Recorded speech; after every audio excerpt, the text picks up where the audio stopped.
बच्चों, मैं आपके लिए लेकर आई हूँ एक नई दिलचस्प कहानी, कामचोर पत्नी। अगर आपको हमारी यह कहानी पसंद आए तो कृपया वीडियो को लाइक करें, चैनल को सब्सक्राइब करें और बेल आइकन को जरूर दबाएं। तो चलिए दोस्तों, कहानी की ओर बढ़ते हैं। गांव सूरतपुर की सुबह हल्के कोहरे से ढकी थी।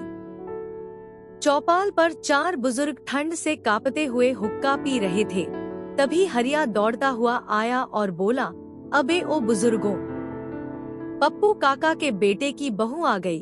सबकी गर्दनें ऐसे घूमी जैसे मुफ्त में लड्डू बंट रहे हों। कौन बहू? फुलवा काकी ने उबलते भगोने जैसी आवाज में पूछा। वही जो शहर से आई है, बड़ी पढ़ी लिखी है, हरिया ने जवाब दिया। लेकिन देखने में तो सीधे साधेपन की मूर्ति लग रही थी। गांव में बहुओं की एंट्री किसी परेड से कम नहीं होती। दरवाजों से झांक झांक कर सबने बहू को देखा। लंबा घूंघट, सिल्क की साड़ी, लेकिन हाथ में न बेलन था न झाड़ू। पहले ही दिन बहू ने चाय बनाने से इनकार कर दिया। मैंने शहर में कभी चूल्हे पर नहीं पकाया, उसने बेझिझक कहा। सास जुगनी देवी को तो जैसे कलेजा जलता महसूस हुआ। बेलन उठाया, पलटी तो बेलन गायब। फिर झाड़ू भी गई, फिर पीतल का वह कटोरा भी, जिसमें हर त्योहार पर खीर बनती थी। जुगनी देवी परेशान थी और बहू मुस्कुरा रही थी। वह रोज कहती, मैंने तो कुछ नहीं लिया। गांव की औरतें चर्चा करने लगीं, नई बहू कामचोर है या कोई तांत्रिक। रात में कोई बुदबुदाते हुए कहता सुना, बेलन बेलन।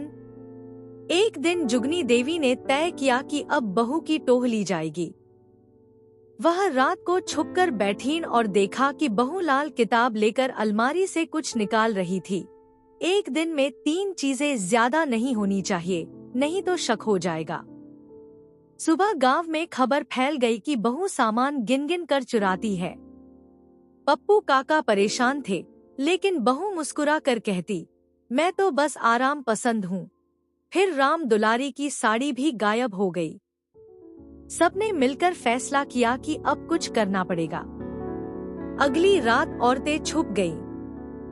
बहू 2 बजे अलमारी से पॉपकॉर्न निकालकर नेटफ्लिक्स देखने लगी। शहर में ऐसे ही करते हैं अम्मा। इसी बीच स्कूल में चोरी हो गई और सीसीटीवी में एक झाड़ू लिए व्यक्ति दिखा जो बहू जैसा दिख रहा था। बहू तो कहती थी उसे झाड़ू से एलर्जी है।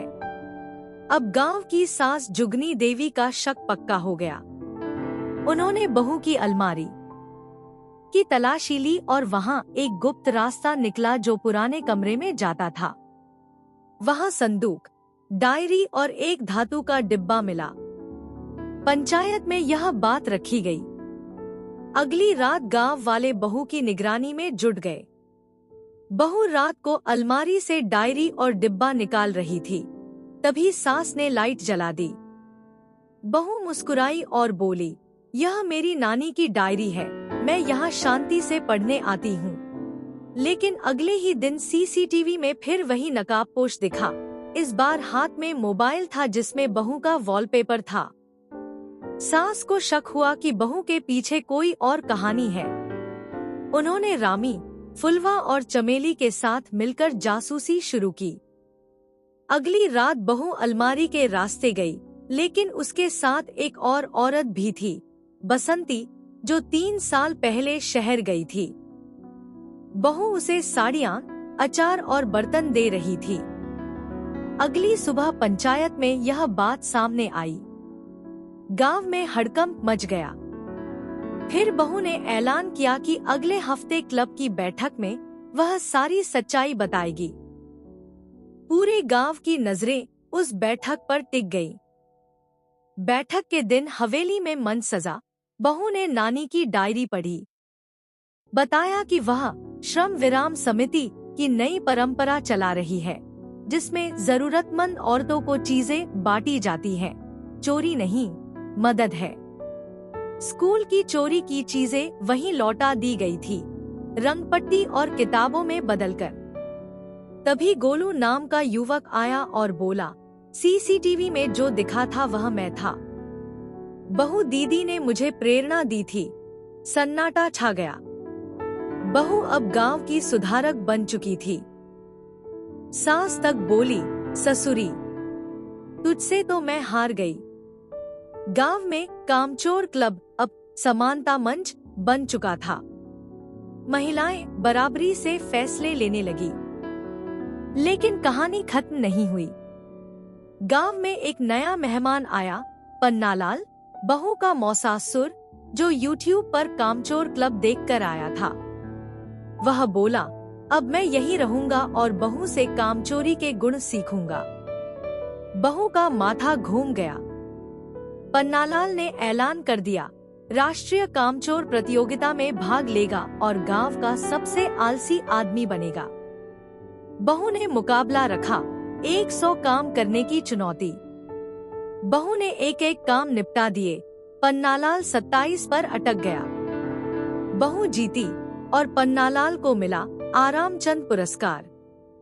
इस पूरी कहानी से हमें एक बात सीखने को मिलती है, कामचोर कहलाना उतना बुरा नहीं, अगर आपके पास सोच, योजना और बदलाव की ताकत हो। बहू ने झाड़ू नहीं उठाई, लेकिन गांव की सोच को उठा दिया। काम अब बराबरी से बंटता है।